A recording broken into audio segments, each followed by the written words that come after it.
po natin siya na mabago itong ginagawa po niyang ito? Una, maganda yung prognosis na maganda ang pwedeng mangyari kay Marlon. Kasi una, inamin na niya na talagang ito ay nangyayari. At ikalawa, sabi niya na ready siyang gumawa ng anong kahit kailangan gawin para gumaling siya. Isa pang maganda, because it's all related, is handa raw siya at gusto sana niyang humingi ng patawad sa nasaktan niya.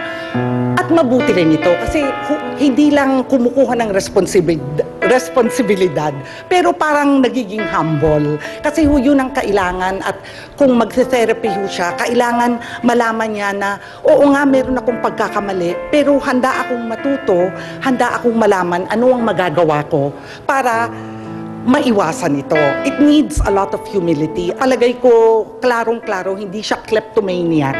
Doon ho pag kleptomaniac na sakit, meron hong mga gamot na parang nakakatulong, hindi 100%. Pero si Marlon, it looks behavioral. Behavioral. Kaya, So yun behavioral. po pinagkaiba nun? Opo. Kasi ho yung kleptomaniac, kumukuha lang kasi kasiyahan niya eh. Hindi niya kailangan. Pero yung kung may iniisip, may pangangailangan o pinagbibili, ibig sabihin yung value ng ninakawan ang mahalaga. And usually, that is behavioral, you know. Salamat po, Doc Margie.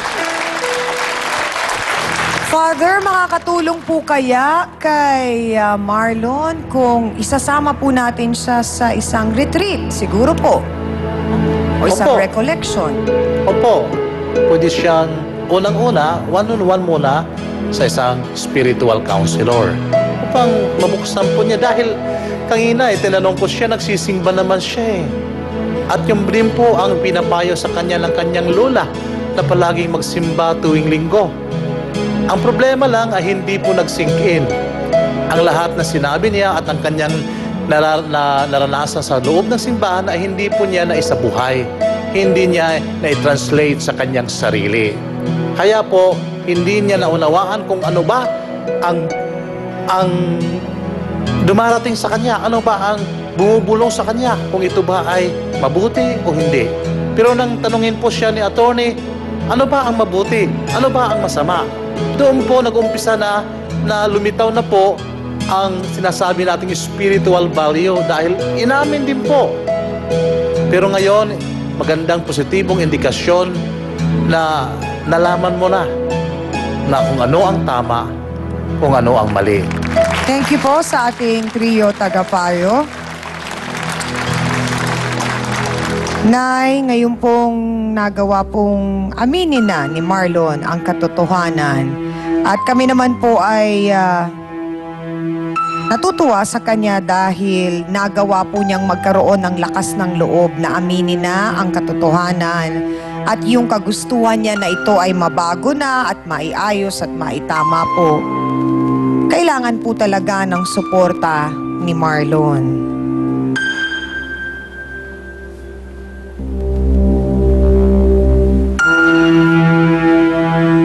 At kami po dito sa face-to-face, Lola, tutulungan po namin si Marlon. Ito pong ginawa niyang pag-amin na ito na problema nga po niya, tutulungan po namin siya na maidala po sa Clinic of the Holy Spirit para magkaroon po ng programa na matulungan po siya na maitama po yung kanya pong problema sa pagkuha po ng gamit ng ibang tao. Kasi baka ko, para ka ako mabago yung isip ba na hindi nagagawa ng hindi maganda. Ang isipin niya yung ikabubuti niya. Dahil hindi siya nagiging bata, tumatanda na siya. Marlon, mahalaga ang sinabi na yun ni Lola na ikaw ay tumatanda, so kailangan mo talagang tulungan ang iyong sarili na maitama na yun at mabago. Siguro ngayong napag-usapan na natin at nagawa mo ng aminin, nagkaroon ka na ng lakas ng loob, siguro magandang kunin mo na rin ang pagkakataon na ito na makahingi ka ng tawad sa mga taong nagawan mo ng mga bagay na ganon. Sige na, huwag ganun.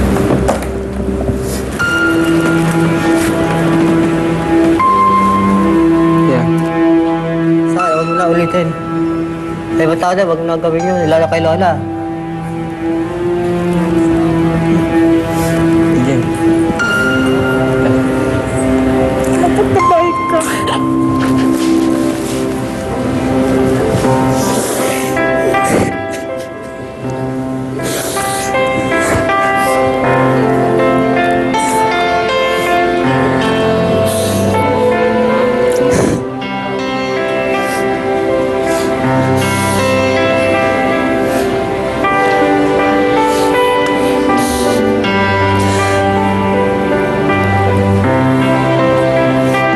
Marlon, handa ka na ba na magbago at ayusin?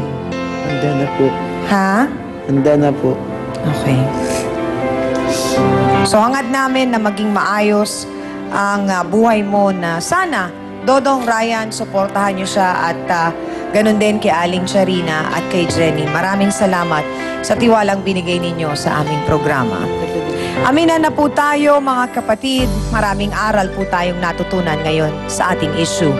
Marami po sa atin ang napakadaling humusga. Minsan may naririnig lang tayong kwento ay agad na tayong nagbibigay ng ating mga komento kahit hindi natin alam ang totoong pangyayari. Kaya sana, huwag tayong basta-basta nagkukundina, lalo na kung hindi naman natin alam ang pinagdaraanan ng iba.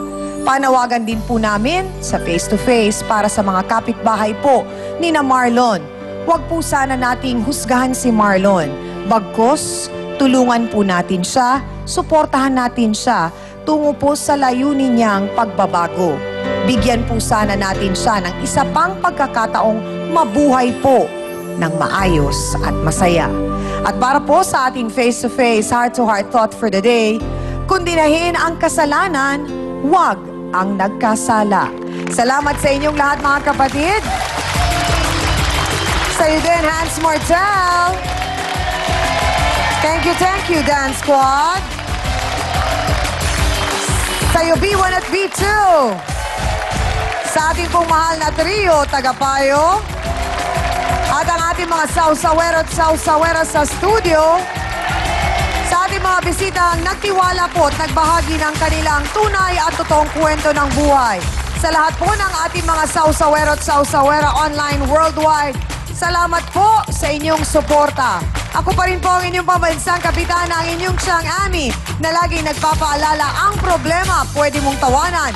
Pero hindi mo yan dapat talikuran. Kaya kung may problema ka, harapin mo, pag-usapan natin yan. Para po sa inyo to mga kapatid. Ngayong Lunes, You and me against the world. kinalaban ng sariling pamilya. Pinili ang kinakasama. Kaming dalawa, pinagtulungan namin niya. Ako lang nagpalakay sa kanya. Kasi ako, hindi niya tinapay yung mga damit ng akin, ha? Bakit mo nagawang palayasin ang sarili mong ina sa sarili niyang bahay? Ang jowa. Papa, papakain, pabahay, pa-something-something. Mayroon daw iba, ngunit ipinagtatanggol pa rin niya. Sabi niya, pinahiram ko pa nga ng yung kasi nabasa. Nagawa niyo nga siya kasi ng kwento sa akin. Hindi ako bulag, malinaw bang mata ko? Paano kung may ebidensya si Mama? Ano naman dito? Yung mamay mo, sasabot lang yan dyan. Makisawsaw na sa Love Week Special ng Face to Face. Ngayong Lunes, 10:30 a.m.